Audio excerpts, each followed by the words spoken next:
أعوذ بالله من الشيطان بسم الله.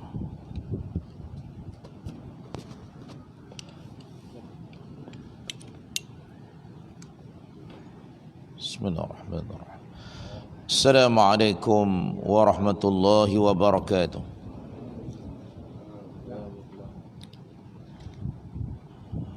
أعوذ بالله السميع العليم من الشيطان الرجيم.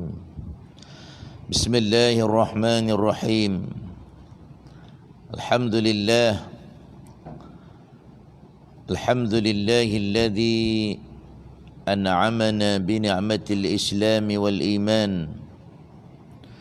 ورزقنا بنعمة الاستقامة والثبات على صراطه المستقيم. أشهد أن لا إله إلا الله وأن محمدا عبده ورسوله. اللهم صل وسلم على حبيبنا وشفيعنا محمد الأمين خاتم الأنبياء والمرسلين وعلى آله وأصحابه أجمعين. قال سبحانك لا علم لنا إلا ما علمتنا إنك أنت العليم الحكيم. اللهم فقهنا في الدين، اللهم فقهنا في الدين، اللهم فقهنا في الدين وعلمنا التأويل واهدنا إلى صراطك المستقيم. أما بعد.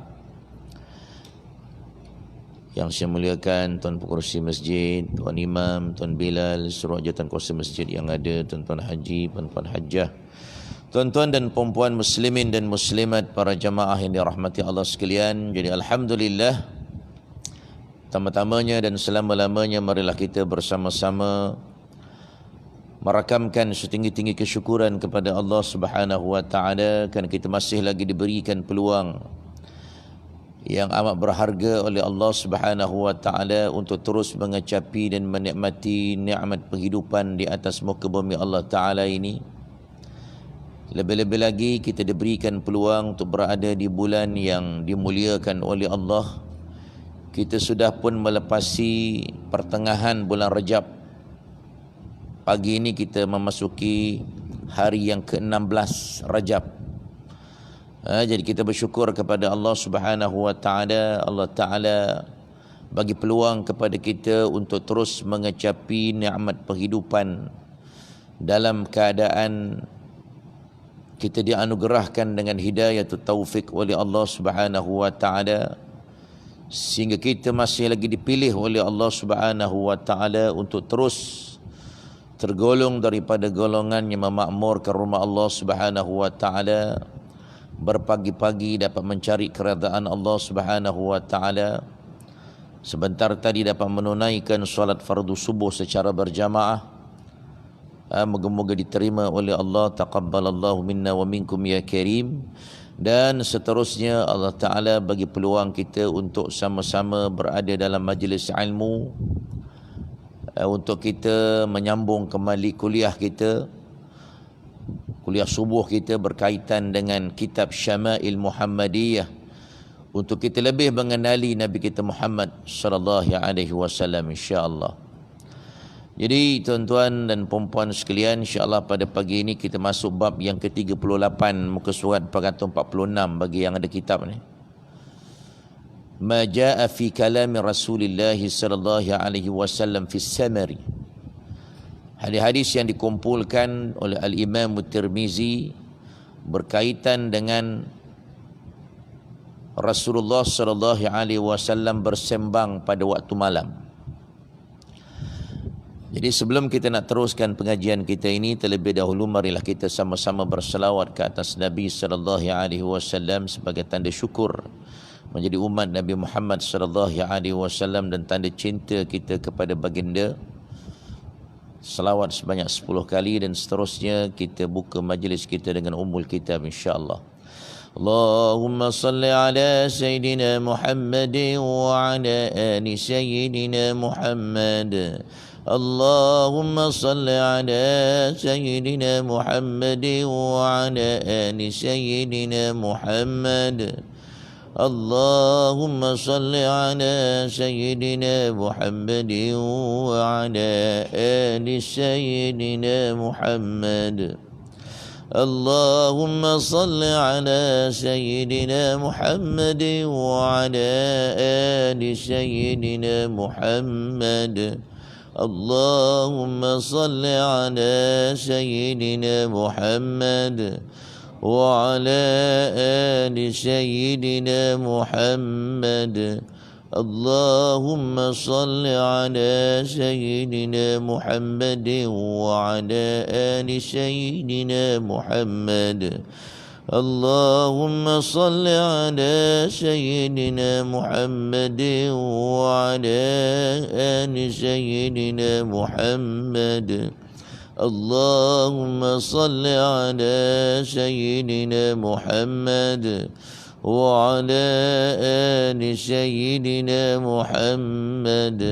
اللهم صل على سيدنا محمد وعلى آل سيدنا محمد.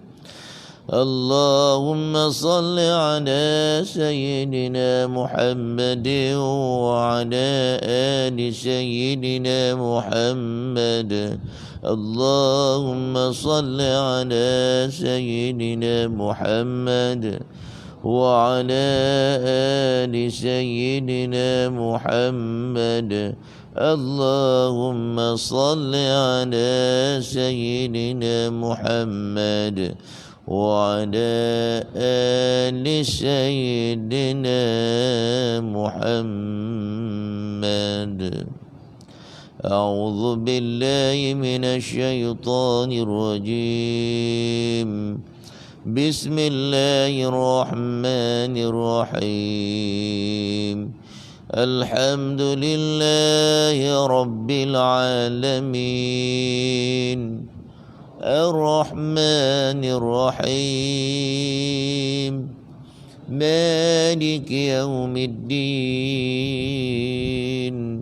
إياك نعبد وإياك نستعين. اهدنا الصراط المستقيم.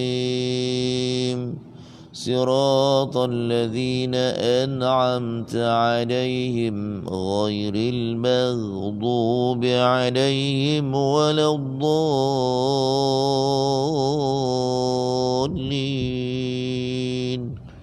آمين. Alhamdulillah. Barakallahu lana wa lakum jami'an. Moga-moga kita semua dirahmati, diberkati Allah. Jadi tuan-tuan dan puan-puan muslimin dan muslimat yang dirahmati Allah sekalian, insya-Allah pada pagi ini kita akan membicarakan hadis-hadis berkaitan tentang perbuatan Nabi sallallahu alaihi wasallam yang pernah bersembang pada waktu malam, pada malam hari bersama dengan isteri-isteri baginda sallallahu alaihi wasallam. Nabi sallallahu alaihi wasallam bercerita kepada isterinya. Hadis 236. Muka surat 446 Diceritakan daripada Aisyah radhiyallahu anha qalat, haddasa Rasulullah sallallahu alaihi wasallam dhata lailatin nisa'ahu haditha. فقالت امرأة منهن كأن الحديث حديث خرافة. فقال أتدرون ما خرافة؟ إن خرافة كان رجلا من عزرة أسرته الجن في الجاهلية فمكث فيهم دهرا ثم ردوا إلى الإنس فكان يحدث الناس بما رأى فيهم من الأعاجيب فقال الناس حديث خرافة. Jadi diceritakan daripada Sayyidatina Aisyah radhiyallahu anha, beliau menceritakan satu malam Rasulullah sallallahu alaihi wasallam telah bercerita satu cerita kepada isteri-isteri baginda.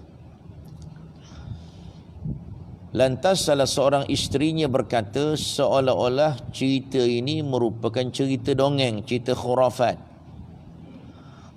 Baginda pun membalas tahukah kamu apakah itu khurafah? Khurafat tu apa sebenarnya ni? Nabi tanya. Sesungguhnya khurafat adalah seorang lelaki daripada Uzrah, iaitu satu kabilah di Yaman. Ia telah ditawan oleh jin pada zaman jahiliyah, di mana ia tinggal bersama mereka beberapa lama. Kemudian mereka mengembalikannya semula kepada manusia. Lalu ia menceritakan kepada orang ramai apa yang dilihatnya di alam jin daripada peristiwa yang pelik-pelik. Lantas orang ramai berkata, cerita ini cerita khurafat.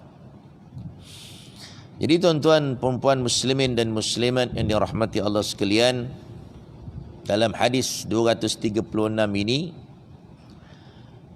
membicarakan bagaimana Rasulullah sallallahu alaihi wasallam pernah bercerita kepada isterinya, isteri-isteri baginda pada suatu malam tentang cerita yang mengasyikkan orang. Yang mengasyikkan orang mendengarnya sebagaimana ataupun macam cerita dongeng, macam cerita khurafat. Namun cerita baginda itu sebenarnya bukanlah merupakan cerita dongeng ataupun khurafat, akan tetapi cerita yang benar sebenarnya. Kemudian Nabi SAW memberikan contoh cerita khurafat kepada isteri baginda, iaitu cerita mengenai seorang lelaki yang ditawan oleh jin.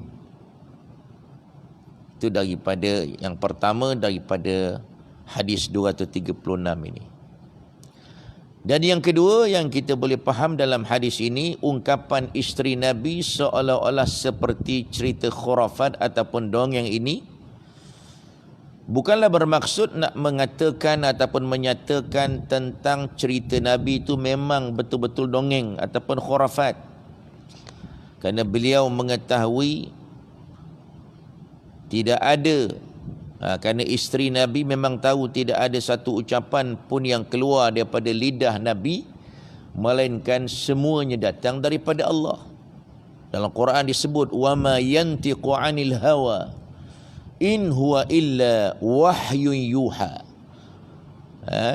Nabi ini kata Allah tidak akan mengeluarkan apa-apa patah perkataan pun, melainkan yang keluar daripada lidah Nabi, apa yang Nabi katakan, apa yang Nabi sebut, semuanya datang daripada wahyu Allah. Isteri Nabi tahu sebenarnya, cuma cakap je macam tu. Jadi maksudnya untuk menyatakan cerita Nabi itu seronok didengar, macam cerita khuraf, macam cerita dongeng. Cerita yang Nabi cerita pasal jin ni macam cerita dongeng. Bukan nak kata bahawa Nabi ni bohong, reka-reka cerita, tidak. Dia seronok dengar macam cerita khurafat, macam cerita dongeng. Walaupun cerita Nabi itu bukanlah khurafat, kata dia. Cerita-cerita khurafat ada dua sifat yang sebati dengan cerita khurafat ni. Yang dikata cerita dongeng ni ada ciri-ciri dia. Yang pertama, cerita tu bohong. Cerita tu bohong ataupun rekaan semata-mata, nak bagi sedap dengar je. Yang kedua, seronok didengari. Itu cerita ciri-ciri cerita-cerita dongeng. Dia bukan cerita betul. Dia cerita rekaan semata-mata. Dia nak buat cerita je. Jadi yang Nabi ceritakan ni dia macam cerita dongeng. Pasal dia benda alam jin, tak ada siapa tahu pun. Kan? Nabi je yang boleh masuk alam jin ni.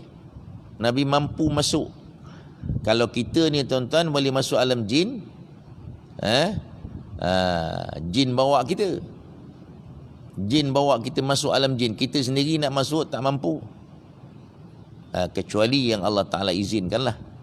Kalau kita tiba-tiba nak pergi masuk, nak pergi cari orang ke alam jin, memang tak jumpa lah jawabnya. Pasal dia alam ghaib.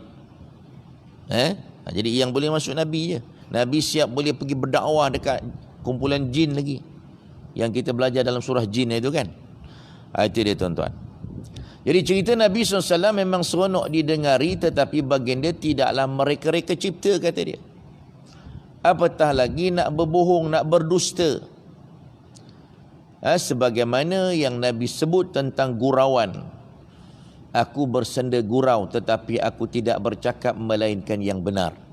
Kita pernah belajar itu dalam bab gurauan baginda, senda gurau baginda SAW. Nabi bergurau pun benda yang betul, bukan bohong. Kita kalau bergurau yang bohong aja, tak ada yang betulnya. Itu dia tuan-tuan. Sebab itulah Nabi SAW memberikan contoh cerita khurafat, iaitu cerita manusia yang tinggal bersama dengan jin. Cerita yang seronok didengar oleh manusia, tetapi mereka mengetahui bahawa itu adalah rekaan ataupun dusta. Begitu berkenaan perkara yang kedua berkaitan dengan hadis ini, dan pengajaran yang kita boleh dapat daripada hadis ini disebut dalam kitab kita ini. Yang pertama, Nabi SAW bersembang pada waktu malam selepas Isya bersama dengan isteri-isteri baginda. Tujuannya apa? Untuk menggembirakan hati isteri-isteri baginda dan bermesra dengan mereka. Nabi ni kan sibuk tuan-tuan. Nak beritahu bagaimana Nabi bermuasyarah dengan para isteri dia, bergaul dengan isteri walaupun dalam keadaan sibuk berdakwah, menjadi pemimpin sebuah negara Islam lagi. Sibuk dengan umat dia, tapi masih lagi ada masa yang Nabi luangkan bersama isterinya di malam hari sekejap. Bermesra dengan mereka dengan bercerita. Sebab itu pengajaran yang kita boleh ambil daripada hadis ini, kita sebagai umat baginda SAW disunatkan untuk melakukannya bersama isteri-isteri kita, kerana ini merupakan satu bentuk muasyarah ataupun pergaulan dia yang dipanggil muasyaratul hasanah. Al-muasyaratul hasanah, pergaulan yang baik bersama dengan isteri kita. Contohnya Nabi kita Muhammad sallallahu alaihi wasallam. Nabi dah tegaskan, khairukum khairukum li ahli wa ana khairukum li ahli, kata Nabi. Sebaik-baik kamu orang yang baik bersama isteri-isteri dia, dan aku adalah merupakan contoh orang yang baik dengan isteriku, kata Nabi sallallahu alaihi wasallam. Ini dia tuan-tuan dan puan-puan sekalian. Jadi ini contoh. Ini kita kadang-kadang kita ni suami-suami ni tuan-tuan, dekat luar bukan main lagi, bersembang sampai tengah malam, balik rumah tidur je. Ni sekarang dah boleh balik bersembang dekat kedai sampai pukul 12.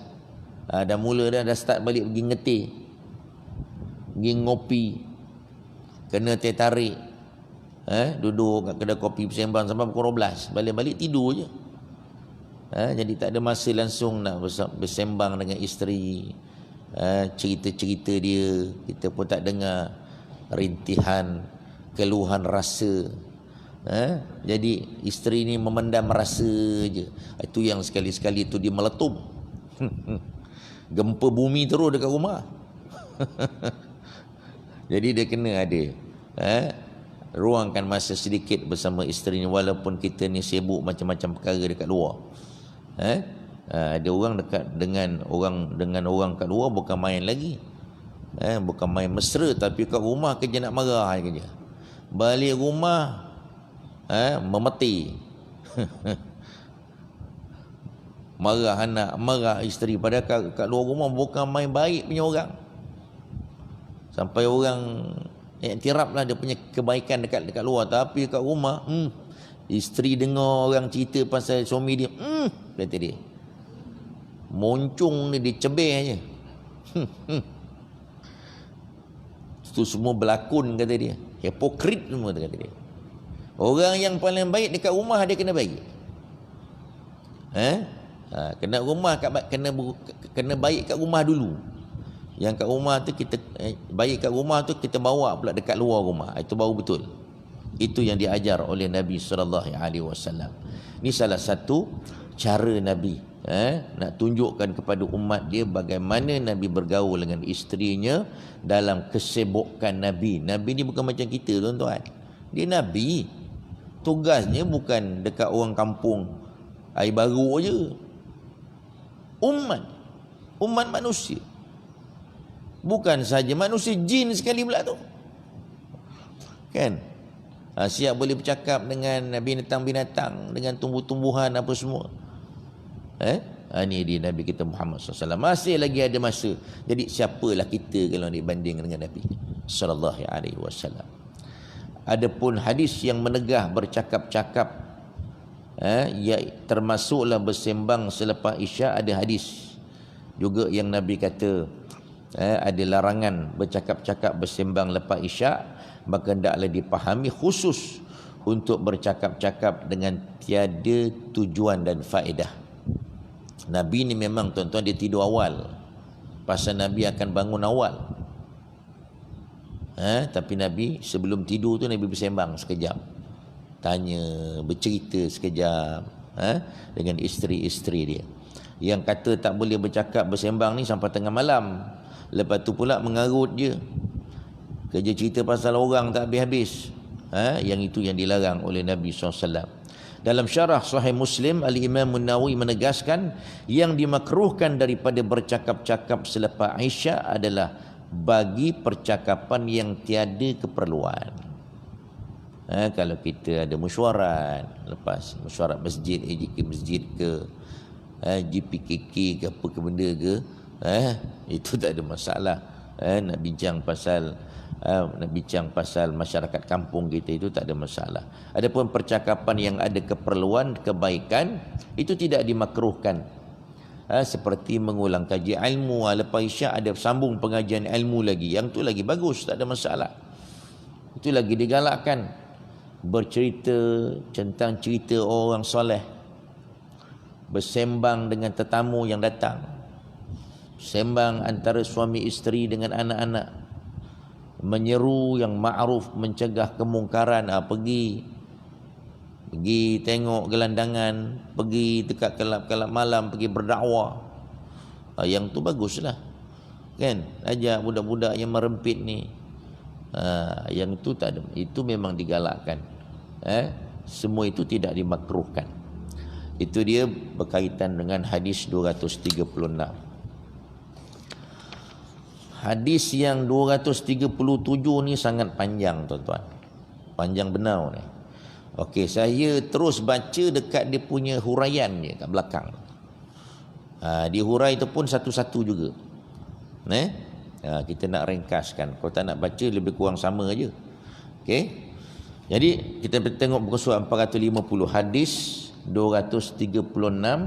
Nabi mendengar cerita isteri dia pula. Tadi Nabi bercerita. Ni Nabi pula ambil peluang pula mendengar isteri pula bercerita. Jadi Nabi bukan sahaja boleh bercerita, Nabi juga boleh menjadi pendengar setia. Ni dia tu penting juga ni, jadi pendengar setia. Ini dia bercakap, kita bercakap. Kita bercakap, dia bercakap. Dan siapa yang nak dengar? Itu kerja bergaduh kerja. Masing-masing nak bercakap. Kan? Jadi bagi ruang lah. Kalau dia dah bercakap, kita dengar lah. Kita bercakap, dia kena dengar pula. Macam tu. Jangan masing-masing nak bercakap, berlawan bercakap. Akhirnya bergaduh. Tak pasal-pasal. Jadi hadis 237 ni tuan-tuan, menceritakan hikayat ataupun cerita daripada Sayyidatina Aisyah radhiyallahu anha kepada Nabi sallallahu alaihi wasallam. Aisyah cerita tentang 11 orang isteri. Aisyah pergi berjumpa dengan kumpulan orang perempuan dengan keluhan rasa 11 orang isteri ni bercerita. Yang setiap seorang menceritakan tentang perihal suami masing-masing. Aisyah cerita kat Nabi. Jadi Nabi mendengar cerita ini tanpa menyampuk. Nabi tak menyampuk pun. Nabi dengar je habis cerita tu. Sampailah habis cerita. Iaitu sesudah Sayyidatina Aisyah habis bercerita, maka Nabi mengumpamakan dirinya dengan suami yang paling baik daripada 11 orang isteri yang bercerita tadi. yang ada dalam cerita isteri-isteri yang cerita pasal suami dia, iaitu yang bernama Abu Zar'in. Okey. Dan yang kedua, dia cerita satu-satu ni. Suami yang pertama, suami yang pertama cerita apa? Yang isteri yang pertama menceritakan tentang suami dia yang pertama ni, orang yang pertama. Dia kata suami dia seorang yang tidak berguna, kata dia. Suami aku tak guna langsung, satu sen pun tak berguna, kata dia. Kerana apa? Tak hidung masin. Pasal dengan anak isteri pun dia kedekut. Akhlaknya buruk. Sebab itu isterinya mengumpamakan dia seperti daging unta yang kurus, sebagai kiasan kepada rendahnya nilai suami dia. Isteri cerita pasal suami yang tak baik ni. Selain itu, apabila seseorang ingin mendapat daging unta kurus itu, didapatinya daging tersebut berada di puncak bukit yang sukar didaki. Tidaklah berbaloi. Pergi daki bukit bukan main tinggi lagi, sekadar nak berebut dapatkan unta kurus. Buat apa?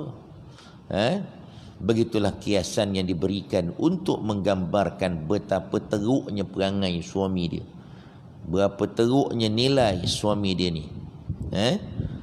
Yang seterusnya, suami yang kedua pula, seorang yang banyak kecelaannya.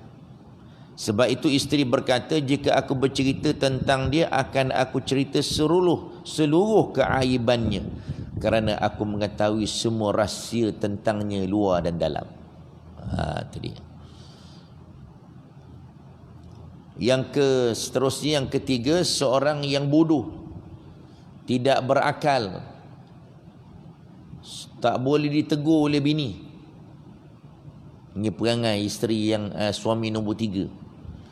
Jika isteri tegur dia, alamat isteri dia kena cerai lah jawab. Kalau tegur je kena cerai. Asal cerai je tegur. Bila kena cerai, bila kena tegur. Asyik kena talak je kerjanya. Jika isterinya senyap atau diam, membisu, akan terabailah isteri daripada mendapat haknya, lalu menjadi ibarat gantung tidak bertali. Itu dia perangai suami nombor 3. Suami nombor 4 pula, orang yang baik perilakunya, elok pergaulannya, senang digauli, tidak membosankan. Sebab itu isteri dia mengumpamakan dirinya seperti suasana malam di Tihamah, iaitu satu daerah yang sederhana udaranya dan tenang suasananya serta menyeronokkan. Digambarkan suami dia macam satu tempat yang seronok duduk dekat situ. Udara bersih, nyaman. Itu macam suami dia lah tu. Dia kata. Suami yang kelima, seorang yang lain di luar dan lain di dalam. Kat luar lain, dalam lain. Tak sama. Ketika di luar rumah, di mata orang lain ibarat singa, iaitu seorang yang tangkas, bersemangat, yakni menunjuk kehebatannya kepada orang lain. Kat luar bukan main hebat lagi, dikenali sebagai pahlawan, wira negara. Namun di rumah seorang yang pemalas. Dekat luar bukan main rajin lagi sampai dikenali oleh orang ramai. Hebat ni. Sebut je nama dia, subhanallah, orang kata. Tabarakallah. Dekat rumah yang saya sebut tadilah. Kat rumah cukup main malas. Tahu duduk baca handphone, tengok handphone. Kalau dulu baca surat khabar, tahu ngorder je. Tarik satu, roti canai satu, roti terbang, roti tampal. Dan macam kat kedai pula. Bukan balik-balik tu nak nolong-nolong apa yang patut, kan? Orang rumah ada sedia bakul pun dia tak masuk dalam bakul, luar bakul punya baju dia, baju kotor, bersepah-sepah. Ada jenis macam ni. Ni isteri ni cerita yang nombor 5 ni. mengabaikan kewajipan sebagai suami dan ketua rumah, tak hiraukan apa nak berlaku yang dekat rumah ni, apa nak berlaku lintang pukang macam tongkang pecah rumah, dia buat tak reti je. Anak-anak tidak dididik pun untuk jadi orang yang boleh membantu dekat rumah ni dengan dia sekali. Ni perangai suami nombor 5. Suami nombor 6 pula, orang yang hanya mementingkan diri sendiri. Sebab itu isterinya mengumpamakan dirinya dengan seorang yang apabila makan ia akan menghabiskan kesemuanya tanpa ingatkan orang lain.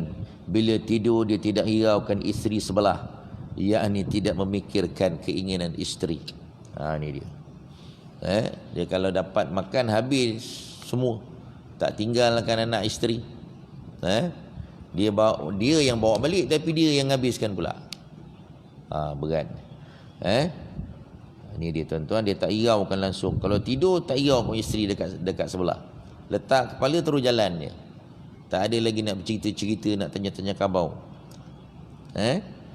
Yang ke-8, suami ke-7, seorang yang banyak masalah diri, kurang cerdik, lemah nafsu dan banyak penyakit. Sebab itulah isterinya berkata bergaul dengan suaminya menjadikan kepalanya seolah-olah hendak pecah, badannya seolah-olah luka pedih atau perit memiliki isteri sebegitu. Itu yang ke-7.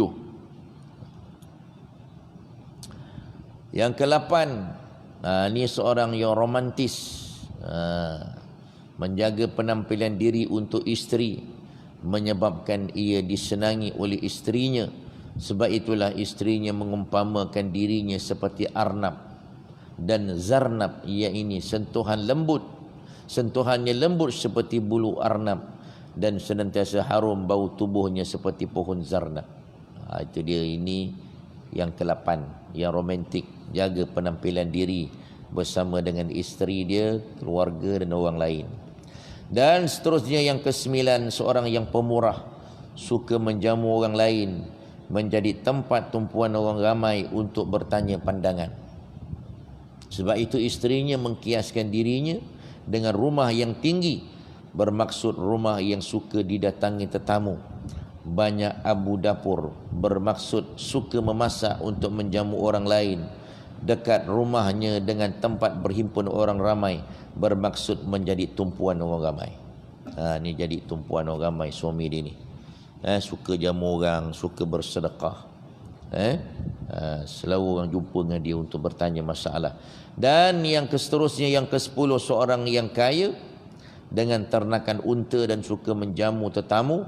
Isterinya menceritakan unta-unta dibelanya bukan semata-mata untuk dijual, tetapi untuk dijamukan kepada tetamu yang datang. Itu dia. Dia suka menjamu tetamu dia dengan binatang ternakan dia. Sebab itu digambarkan tempat bertelekunya unta, berhampiran rumahnya banyak, tetapi padang rumputnya sedikit sahaja, menunjukkan bahawa unta-unta itu disediakan untuk disembelih, bukan untuk diternak. Dan seterusnya yang terakhir, yang ke-11, seorang suami yang memiliki segala sifat suami yang baik, penyayang kepada isteri, suka melayani isteri dan boleh mendengar pandangan isteri. Pada masa yang sama, ia pula seorang yang kaya, tidak kedekut kepada isterinya. Suami yang ke-11 inilah namanya Abu Zar'in.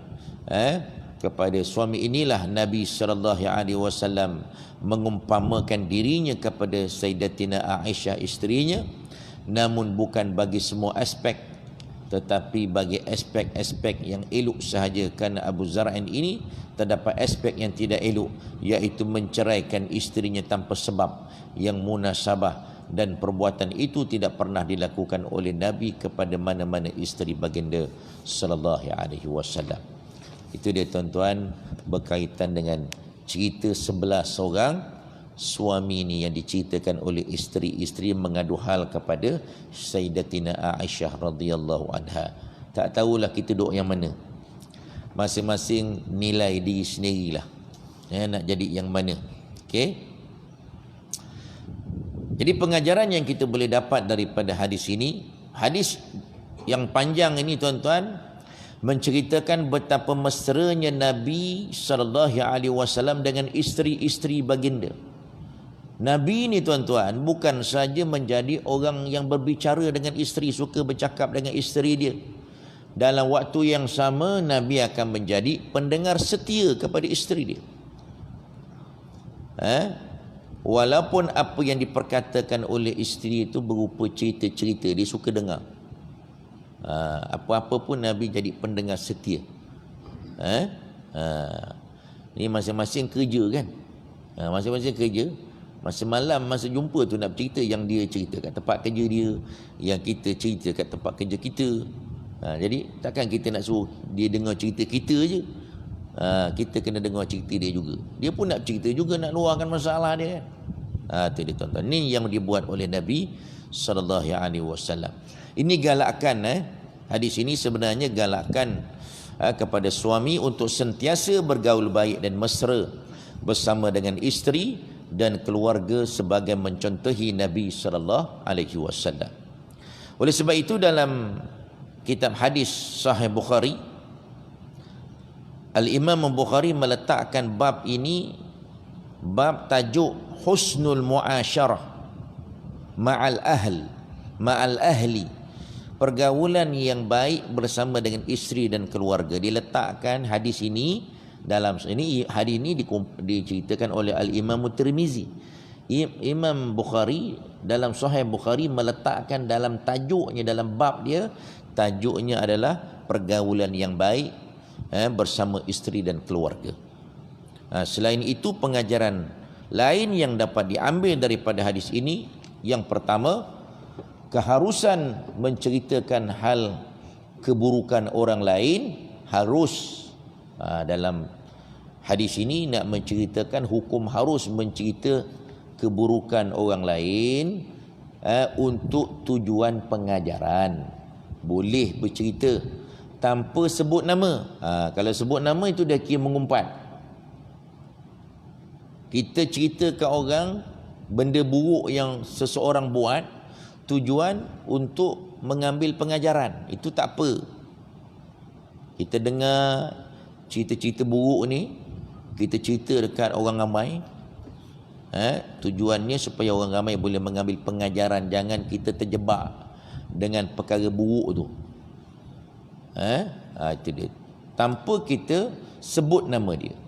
Kalau tidak, kalau kita sebut nama, yang ni yang dipanggil ghibah, umpatan yang dicela oleh Islam. Jadi dalam hadis di atas, Sayyidatina Aisyah menceritakan kepada Nabi SAW tentang isteri-isteri ni tadi tanpa sebut nama pun. Tak sebut nama pun.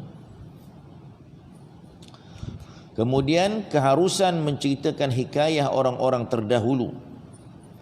Cerita-cerita orang dulu-dulu boleh kita ceritakan. Dalam hadis ini, Sayyidatina Aisyah bercerita kisah lalu tentang 11 pasangan suami isteri, dan Nabi SAW mendengar tanpa membantah pun, menunjukkan bahawa perbuatan itu diharuskan oleh Islam. Benda tak boleh, Nabi wajib tuan-tuan tegur. Nabi takkan biarkan. Tak kiralah daripada siapa pun, terutama isteri baginda. Nabi kalau diamkan itu, mana benda itu diharuskan. Menurut Al-Imam Al-Kirmani, isteri-isteri yang diceritakan oleh Aisyah ini semuanya daripada Yaman. Yakni kisah yang diceritakan itu kisah daripada Yaman, negara Yaman.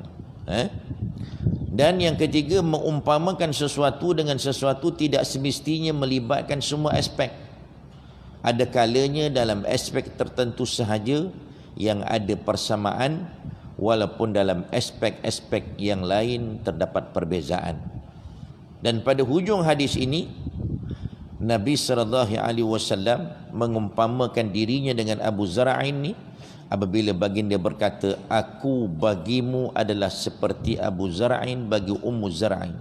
Maksudnya, baginda adalah pada sifat kelembutan dan pemurah yang ada pada sahabat ni tadi, bukan pada perbuatan menceraikan isteri. Kerana baginda tidak pernah pun menceraikan isterinya, Aisyah radhiyallahu anha yang menghikayatkan cerita tadi. Okey, itu pengajaran yang kita boleh dapat dalam hadis ini. Kemudian kita ambil sedikit tentang al-ghibah dan bab fiqh yang ada dalam hadis ini. Ada disebut dalam kitab kita ini, ghibah ialah umpatan yang tidak dicela oleh agama. Bagaimana ghibah, umpatan yang Islam tak cela? Ghibah ni bermaksud memperkatakan keburukan saudara Islam yang lain di belakang dia. Kalau kita cerita belakang, itu namanya mengumpat. Kalau cerita depan, itu namanya mengutuk. Ini merupakan perbuatan yang dilarang oleh Allah Ta'ala. Wala tajassasu dalam surah Al-Hujurat. Wala tajassasu wala yaghtab ba'dukum ba'da. Ayuhibbu ahadukum an ya'kula lahma akhihi maitan fakarihtumu. Janganlah sesetengah kamu mengumpat sesetengah yang lain. Adakah seseorang daripada kamu, kata Allah, suka memakan daging saudaranya yang telah mati? Iaitu jika demikian keadaan mengumpat, maka sudah tentu kamu jijik kepadanya. Tak ada siapa suka makan daging orang, kan? Lebih-lebih lagi kawan kita, saudara kita pula. Jadi dalam hadis tersebut, Nabi SAW menjelaskan makna ghibah, iaitu umpatan. Abu Hurairah radhiyallahu an menceritakan Nabi SAW pernah bertanya sahabat-sahabatnya, tahukah kamu apakah maksud ghibah, iaitu umpatan? Mereka menjawab, Allah dan Rasulnya lah yang maha mengetahui, yang lebih tahu. Nabi menjawab, ialah kamu menyebut, ghibah ini sebenarnya menyebut tentang saudaramu di belakangnya, sesuatu yang tidak disukainya. Sebut perkara yang dia tidak suka di belakang. Kalau benda baik itu bukan umpatan.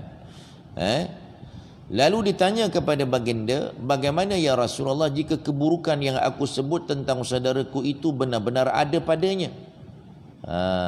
Kalau memang betul, macam mana Nabi? Sahabat ni tanya. Nabi kata apa? Jika keburukan dirinya yang kamu perkatakan itu betul, memang betul-betul ada pada dirinya, memang benar-benar ada pada dirinya, kamu telah mengumpatnya.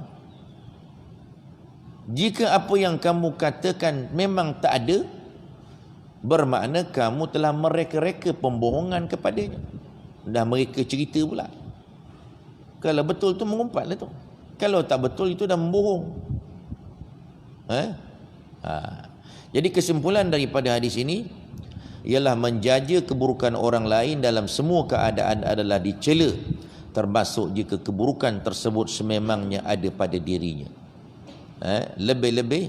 Lebih tercela lagi jika keburukan yang dijaja itu, yang dibawa cerita itu sebenarnya tak ada pun, akan tetapi diada-adakan. Maka orang yang menjajakan bukan saja melakukan dosa ghibah, umpatan, tetapi melakukan dosa fitnah pula. Dia dah jatuh fitnah. Dia ni jadi tukang bubur Ajinomoto. Nak bagi sedap cerita, orang tu buat sikit je, dia tambah-tambah lagi. Tuan-tuan, menambah-nambah cerita bohong tu namanya fitnah. Ada orang yang ni macam ni. Dia masuk je, wah, jadi hangat terus. Kalau orang tengah bercerita, dia masuk, cerita tu jadi hangat. Dia tukang tambah pula. Oh, memang sedap cerita dia. Jadi pelipu lara. Ada seorang ni, ada orang-orang kita yang jadi pelipu lara ni. Dia suka bercerita. Oh, cerita dia kita kalau dengar, terlopong orang, menganga mulut. Pandainya dia bercerita. Namun ada beberapa keadaan ghibah ataupun umpatan itu diharuskan kerana satu maslahah. Daripada pengajaran hadis yang kedua, hadis 237 tadi, salah satu keadaan yang diizinkan ialah memperkatakan keburukan orang lain untuk tujuan pengajaran tanpa menyebut namanya atau tanpa diketahui siapa yang terbabit, yakni hanya diketahui ceritanya sahaja ataupun watak-watak terbabit tidak diketahui. Bagaimana jika orang yang bercerita mengetahui orang yang terbabit dalam ceritanya namun tidak diketahui oleh orang yang mendengarnya dan ia tidak mendedahkannya. Jadi bagaimana pula jika orang yang bercerita mengetahui orang yang terbabit dalam cerita namun tak tahu, tidak diketahui oleh orang yang mendengarnya dan ia tidak mendedahkannya. Menurut Al-Imam Al-Qadhi Iyad tidak haram menceritakannya. Lebih menyeluruh, Al-Imam An-Nawawi sebut dalam kitab Riyadhus Salihin, menyebut ada 6 keadaan ghibah yang diharuskan. Ghibah ni ada 6 keadaan yang diharuskan, kata Al-Imam An-Nawawi dalam kitab Riyadhus Salihin. Yang pertama, ghibah menegakkan keadilan. Mengadu hal tentang satu kezaliman untuk mendapat keadilan bagi dirinya. Itu tak apa. Iaitu harus kepada seseorang yang dizalimi untuk mengadu kepada pemerintah atau qadi tentang orang yang menzaliminya dengan melaporkan si Fulan bin si Fulan telah menzalimiku dengan melakukan perkara sekian-sekian. Aduan ini walaupun memperkatakan keburukan orang lain di belakangnya tidak termasuk ghibah yang dikeji. Itu tak apa. Kita mengadu kepada orang yang berkuasa, tak ada masalah. Macam isteri nak mengadu tentang suami dia dekat qadi, kerja mukul kerjanya kan, report kat polis, tak ada masalah. Jangan report kat polis pun tak boleh. Ni tu deki mengumpat kata dia. Kacau lah, habis lah orang perempuan.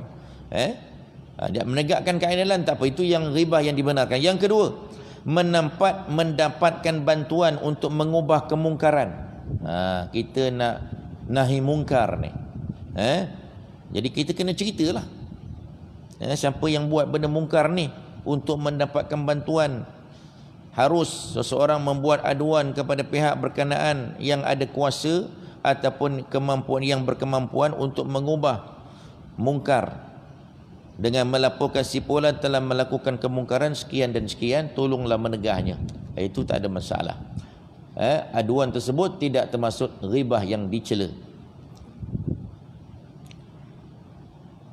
Jadi dia kata dengan syarat niatnya untuk memastikan kemungkaran dapat diubah.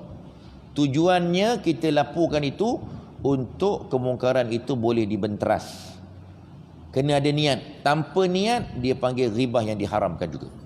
Kena ada niat, kata dia. Yang ketiga, untuk penjelasan fatwa. Bagi mendapatkan penjelasan fatwa, harus seseorang menceritakan kepada mufti satu keburukan daripada seseorang dengan tujuan bertanya hukum tentangnya ataupun mencari jalan penyelesaian daripada masalah. Jika dapat dielak daripada menyebut nama orang tersebut, itulah yang terbaik. Jumpa dengan mufti nak tanya masalah terhadap perbuatan seseorang. Dia tengok orang tu buat benda salah, jumpa dengan mufti tanya, jumpa dengan orang-orang alim tanya, perbuatan orang tu betul, tak payah sebut nama lah, salah ke betul ni.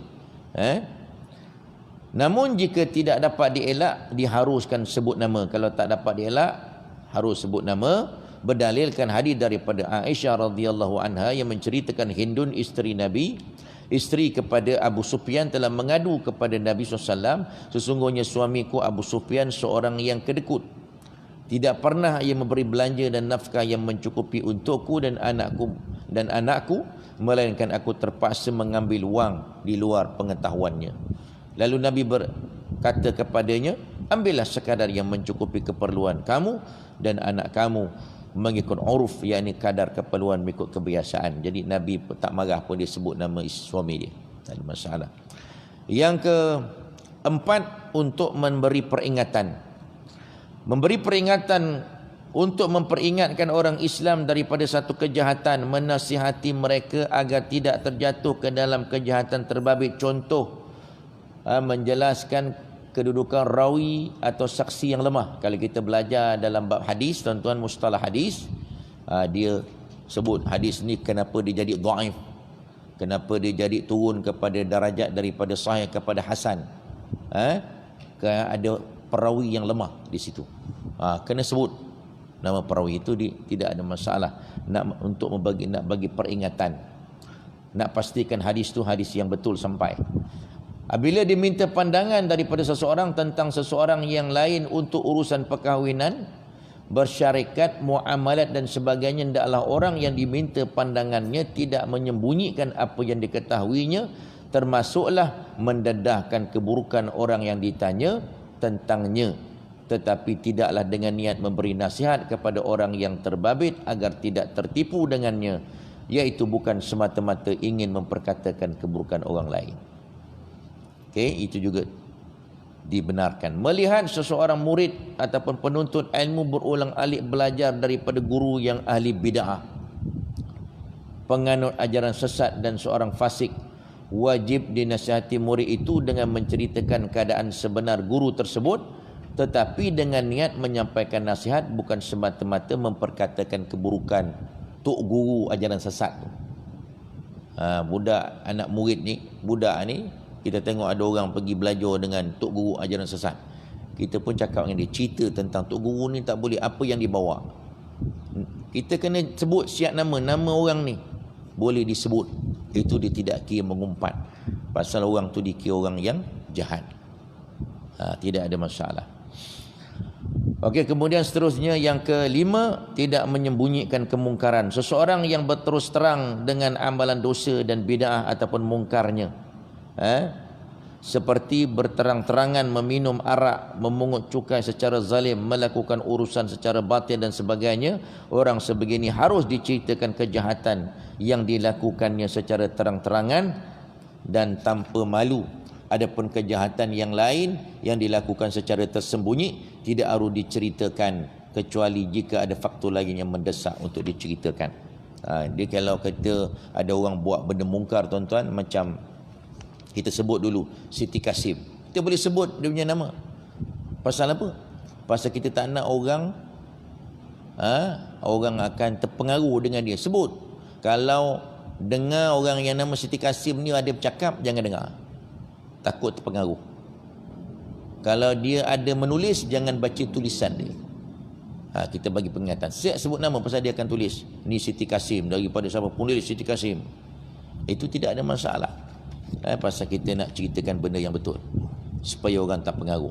Kemudian dengan tujuan pengenalan yang terakhir, bagi tujuan pengenalan, jika seseorang manusia itu dikenali dengan satu gelaran, harus memanggilnya dengan gelaran itu, tetapi bukan dengan tujuan merendah-rendahkannya, melainkan untuk mengekalkannya saja.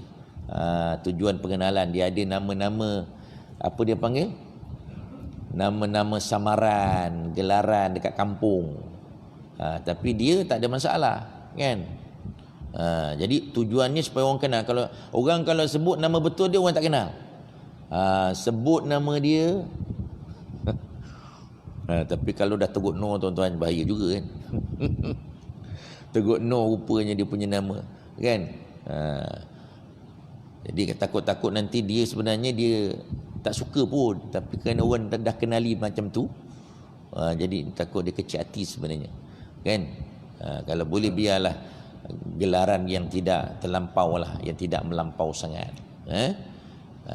Jadi untuk tujuan pengenalan, kata dia tak apa, kalau bukan dengan tujuan nak merendah-rendahkan dia, atau untuk mengekalkannya, kata dia. Okey, itu di antara perkara-perkara ghibah yang dibenarkan oleh Islam. Itu saja insya-Allah, tuan-tuan, kali ini pelajaran kita tentang bersembang-sembangnya pada waktu malam. InsyaAllah, tuan-tuan, moga-moga kita mendapat ilmu untuk kita amalkan, praktikkan dalam keluarga kita, insyaAllah. Boleh? Ada yang tanya? Okey.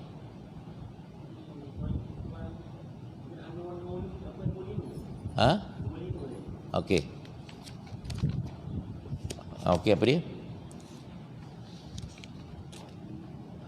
Nombor 5 Nombor 5 yang mana tu? Yang lah tentang umpatan. Okey, tentang umpatan yang lah yang ke-6 Yang kelima Yang kelima 1 2 3 4 5. Yang kelima, tidak menyembunyikan kemungkaran. Kalau macam contohlah, dia buat fitnah dia. Kalau dia sudah buatkan macam waktu lah, tapi maknanya dia buat fitnah. Manalah? Buat fitnah tak boleh. Ini kita nak tidak menyembunyikan kemungkaran, bukan fitnah. Kalau kita buat cerita fitnah kat orang, itu ghibah lah tu. Lepas tu pertahankan contoh macam broker dia kan. Dia buat pilih nak jadi. Padahal broker tak boleh. Oh. Perlukah saya, maknanya saya nak cakap di sana tapi maknanya kita tu bertebaran. Boleh kita pertahankan dulu. Itu tak apa. Pasal dia memang dia buat kerjanya buat fitnah kan. Maknanya Jadi kita menceritakan dekat orang lain. maksudnya memang orang kenal dia tu. Dia buat kan dia ni dalam berita sosial. Padahal tak boleh pun. Jadi kita ceritakan dekat orang lain tentang perangai dia lah. Yang tu tak apa. Pasal benda tu dia kerjanya fitnah orang, benda yang tak betul. Jadi kita nak nak menceritakan benda mungkar yang dia buat.